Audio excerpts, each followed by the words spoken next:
This is Arjun Ubos again. We'll talk about ocean thermal energy conversion.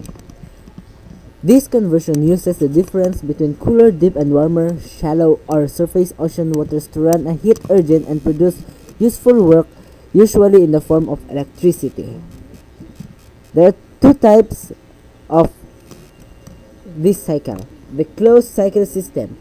It uses fluid with a low boiling point, such as ammonia, to power a turbine to generate electricity.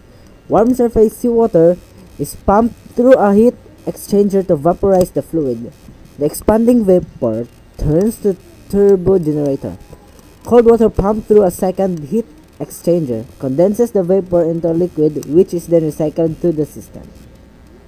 And the other type is the open cycle.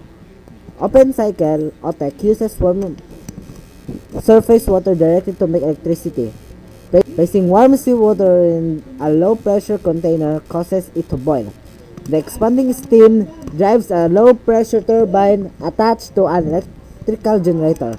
The steam, which has left its salt and other contaminants in the low pressure container, is pure fresh water.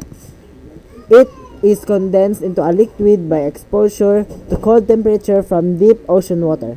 This method produces desalinized fresh water suitable for drinking water or irrigation.